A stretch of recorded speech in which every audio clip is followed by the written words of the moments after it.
Rahayu, saudara-saudara sejiwa Tosana Nusantara, jumpa lagi dengan saya Joko Supriyadi dari JS Collection, Chris Hadi Channel Jakarta. Mari kita awali dalam doa. Semoga senantiasa segala yang terindah dan terbaik terlimpah untuk kita semuanya. Amin.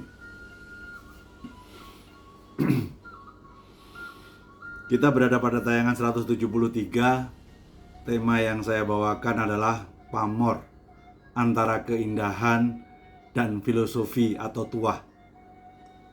Sekaligus pada kesempatan ini saya akan review 3 pusaka saya, yaitu nomor 8115, 8380, dan 8390.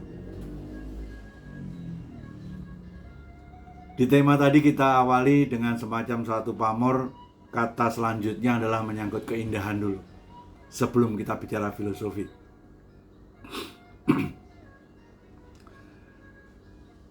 Keindahan itu sesuatu hal yang tidak bisa dilihat dengan mata. Keindahan sejati juga tidak bisa diraba. Namun keindahan sejati hanya bisa dirasa. Sehingga kita ketika mendefinisikan tentang masalah keindahan, sebenarnya itu sangat subjektif bagi otak kita, tapi sebenarnya sangat subjektif bagi hati kita. Jadi memang kalau pengen melihat sesuatu keindahan sejati, memang harus kita rasa olah rasa terkait dengan hati kita. Kalau kita bicara tentang keindahan pamor, ada beberapa hal yang utama yang saya suka melihat pamor itu indahnya dari mana. Pertama adalah heterogenitas. Tosanaji adalah menyangkut ilmu heterogenitas. Alangkah indah ketika kita melihat handle itu sedikit lebih tua daripada pelokan rangkanya. Heterogen. Ketika kita melihat tentang masalah besi, antara besi tapian dengan besi aten, ada suatu keberbedaan mencolok. Dalam besi aten pun juga terjadi suatu gradasi warna yang berbeda. Heterogenitas itu terlihat sangat-sangat mantap. Terkait dengan pamor, heterogenitas itu adalah sesuatu pegangan pertama saya. Saya sangat suka melihat kalau ada semacam dalam suatu keris itu ada pamor, tapi tidak monoton. Kalau bisa akodiat semua, tidak. Ada akodiatnya, ada terangnya yang biasa, ada putih tapi agak redup, ada yang agak semi abu-abu. Sehingga saya memandang pamor ketika heterogen tidak dalam satu warna itu menjadi sesuatu pilihan utama saya. Yang kedua, rasanya saya memandang pamor itu akan menjadi sangat indah ketika pamor itu cukup tebal, syukur-syukur membentuk aspek 3 dimensi. Sehingga tidak flat tetapi ada konturnya. Itu akan sangat menarik ketika melihat yang namanya pamor. Sekaligus yang ketiga juga rancang bangunnya harus cantik. Jadi itulah 3 aspek utama saya melihat keindahan daripada sebuah pamor. Ketika kita melihat dari sisi tuah atau filosofi, saya jadi ingat tentang nenek buyut saya dulu. Ketika saya kecil, nenek buyut saya itu selalu bangun paling pagi. Buka pintu depan lebar-lebar, jendela dibuka semuanya. Dan saya sering amati. Dia langsung ke pelataran depan, hentakkan kaki 3 kali, dan kemudian dia mendongak ke atas sambil tangannya ditengadahkan. Belakangan saya baru paham, hentakkan 3 kali kaki ke bumi itu adalah bersyukur kepada ibu bumi. Mendongak ke atas itu adalah bersyukur kepada Bapak Angkasa. Sejatinya itu sama seperti kayak keris. Ketika kita bicara keris, bajanya dari bumi, pamornya dari angkasa. Sejatinya sebilah keris itu merupakan semacam suatu simbolisasi konsep yang kita sebut dengan manunggaling kawula Gusti. Ketika ibu bumi dan Bopo Angkoso menjadi menyatu. Namun telah banyak orang salah mengartikan konsep manunggaling kawula Gusti yang seolah-olah dianggap manusia itu adalah Tuhan. Bukan itu sebenarnya. Yang sebenarnya adalah kita harus yakini senantiasa ada zat Tuhan yang berada di dalam setiap ciptaannya, termasuk manusia. Itu pemahaman yang benar tentang manunggaling kawula Gusti. Jadi keris itu memberikan semacam suatu gambaran tentang konsep itu. Jadi kalau kita bicara tentang masalah keris mana yang sangat indah-indah dan filosofinya cukup kuat-kuat, kalau bicara masalah pamor, saya tertarik dengan keris Madura.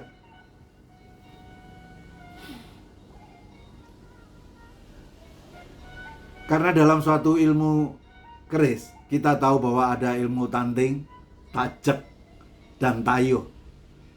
Tajek ini adalah bermakna tentang filosofi. Makanya saya percaya di dalam keris itu isinya adalah cuma doa dan harapan. Harapan seorang empu, doa seorang empu terhadap siapa yang meminta dibabarkan keris tersebut. Karena hari ini kita bicara tentang masalah pamor, berarti kita bicara khusus tentang pamor. Sejatinya filosofi doa yang ada pada keris itu tidak hanya pada pamor saja, tapi juga pada dapur. Dapur ada filosofinya, pamor juga ada filosofinya. Namun hari ini kita membahas tentang pamor. Kalau kita bahas tentang pamor, rasanya kita merujuk senior kita, Bapak Bambang Hasrinuksmo. Dia mengatakan bahwa 90% keris itu diatur oleh suatu kaidah yang sudah baku. Garis-garis, bulat-bulat, dan sudut-sudut. Jadi kalau bicara tentang masalah garis-garis, itu adalah bermakna perlindungan untuk menghadapi serangan dari luar yang menuju ke dalam diri kita. Pasti kalau garis-garis itu bernuansa perlindungan dari luar. Kalau bicara bulat-bulat, itu pasti urusannya tentang kesejahteraan. Dan ketika yang kita namakan keris dengan dengan pamor sudut-sudut lebih ke arah untuk membatasi agar kita keluarnya tidak melakukan sesuatu tindakan tercela. Jadi membatasi kita tidak melakukan tindakan tercela sehingga tampillah suatu kewibawaan diri kita, karena kita dibatasi untuk tidak menjadi manusia yang tercela. Untuk itu langsung aja kita masuk ke review keris Madura pertama saya yang saya review nomor 8115. Silahkan lihat di web detailnya. Mari kita lihat, ternyata ini keris Spanner dengan panjang 38,3 dengan pamor. Jelas di situ kita lihat ron genduru, namun teman-teman dari Madura lebih melihatnya sebagai pamor bulu ayam. Buat saya intinya hampir sama saja. Namun di pinggirnya ada garis, berarti ini adalah pamor bulu ayam wengkon. Kecantikan dari tebalnya pamor, guratan pada besi tapian serta pada pamornya menjadi semacam suatu bernuansa 3 dimensi. Dan ini terkait dengan pamor bulu ayamnya, ini ada 17 sub. Kalau kita melihat tentang masalah pamornya saja, kita sudah lihat keindahannya.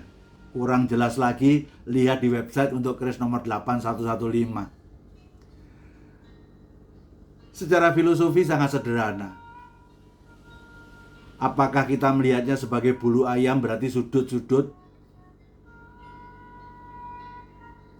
Apakah sebagai nogo rangsang, sudut yang terbalik seperti ini namanya nogo rangsang? Berarti ujungnya adalah kewibawaan. Di garis tepinya ada wengkon, berarti itu adalah perlindungan dari Tuhan secara menyeluruh. Berarti itu adalah perlindungan. Makanya nggak heran para birokrat sangat menyukai keris-keris bulu ayam wengkon. Karena dia ingin agar dirinya punya kewibawaan, lepas dari sisi aspek ketercelaan. Dengan cara itu dia akan mendapatkan sesuatu kenaikan perkembangan karirnya. Tentunya ini menjadi lebih menarik ketika ada wengkonnya. Tuhan senantiasa melindungi kita. Keris yang kedua adalah keris nomor 8380.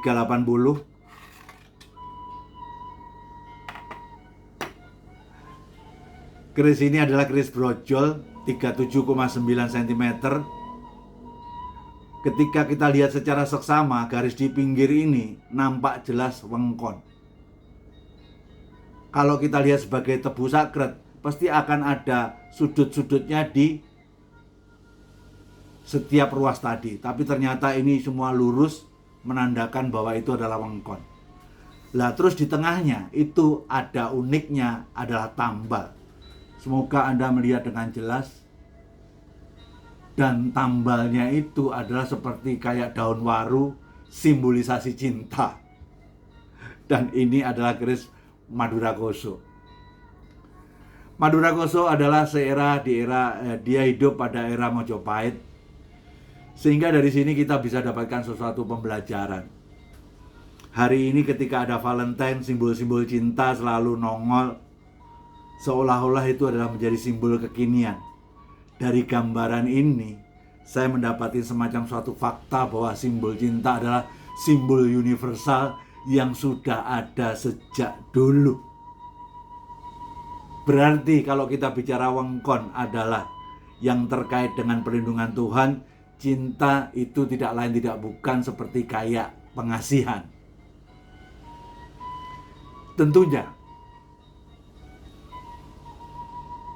keris ini karena brojol, semoga memudahkan apa yang segera diikhtiarkan dan senantiasa akan dia dicintai banyak orang, dan senantiasa Tuhan akan melindungi. Sehingga ini tinggal tergantung daripada penyelarasan dan aktivitas kita untuk dicintai orang-orang yang seperti apa, itu berpulang pada kita yang mengaktifkan energi doanya. Namun yang saya yakin, keris itu selalu penuh dengan substitusi. Kalau kita bicara tentang masalah keris untuk pimpinan, kalau suka profil harus ada nogonya, nggak suka profil pakai mangkurat. Kalau suka profil yang gaya lama, itu ada yang namanya keris profil ontobogo. Semuanya itu adalah keris untuk tujuan sebagai pemimpin. Ada aja substitusi dapur, juga ada yang lainnya. Kalau bicara substitusi dapur, yaitu yang namanya sabu inten. Substitusi dapurnya bisa ke Parung Sari. Tapi dapur itu bisa disubstitusi oleh pamor. Ya sabu inten sebagai dapur, substitusi pamornya apa? Ya salah satunya adalah udan mas, bulat-bulat. Jadi dari keris ini saya juga meyakini bahwa ini keris substitusi dari Semar. Karena Semar adalah untuk pengasihan. Kalau tidak Semar, Anda pengen keris pengasihan, dapur mesem, itu juga untuk pengasihan. Tapi ini bukan untuk dapur, tapi sekedar pamor cinta yang seumur hidup saya baru pertama ketemu yang seperti ini pamornya. Dia berfungsi sebagai tambal untuk menutupi kekurangan diri kita dengan cinta. Dan sekaligus itulah keyakinan saya bahwa simbol cinta itu sebuah simbol yang universal yang sudah ada sejak dulu kala.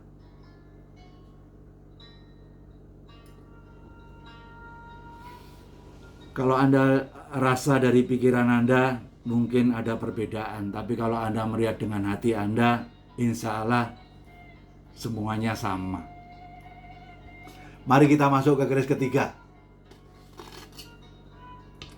Keris ketiga di bawahnya adalah bulu ayam kebalik, yaitu kita sebut nogo rangsang, tapi di atasnya ini adalah lawe saukel. Kalau kita bicara ini keris nomor 8390. Nomor 8390. Jadi keris ini adalah keris Madura Koso juga. Kalau bicara tentang nogo rangsang, bicara tentang kewibawaan. Kalau bicara lawe saukel adalah untuk penolak guna-guna sekaligus penolak makhluk yang tidak kasat mata yang mengganggu kita. Itulah lawe saukel. Kalau kita bicara tentang masalah pamor, kita tahu bahwa yang namanya pamor ini, bulu ayam kebalik atau nogo rangsang ini adalah terkategori pamor miring. Tapi kalau yang berkaitan dengan lawe saukel itu dikategorikan dengan pamor puntiran. Jadi dia pembikinannya dipuntir. Namun memang tidak terlalu terbilang sangat sulit untuk membuat pamor puntiran. Namun ini puntiran yang diletakkan pada pamor miring. Kalau si empunya tidak luar biasa, akan membuat pertemuan antara pamor miring dengan pamor puntiran itu akan menjadi rusak. Ternyata ini smooth sekali. Sehingga inilah pamor. Tidak hanya kita bicara keindahan, namun di dalamnya ada filosofi doanya. Demikianlah yang bisa saya persembahkan untuk tayangan 173 ini. Semoga bermanfaat. Selalulah kita melakukan olah rasa, karena sejatinya permainan Tosanaji adalah permainan olah rasa. Harapan terakhirnya semoga ego diri kita akan luruh. Jayalah budaya Tosanaji Nusantara. Pastikan budaya ini menjadi tuan rumah di negeri sendiri. Kalau bukan kita, siapa lagi? Kalau tidak sekarang, kapan lagi? Keterbatasan waktu kita di kehidupan ini dipaksa kita menjalankan peran karena kita terlahir di bumi Nusantara, bumi yang dipijak, langit yang dijunjung. Marilah kita angkat langit Nusantara ini. Walaupun dari sisi saya hanya sebatas hanya mampu mengangkat langit Nusantara dari budaya Tosanajinya. Rahayu, rahayu, rahayu sagung dumadi nuwun. Brojol tambal cinta wengkon.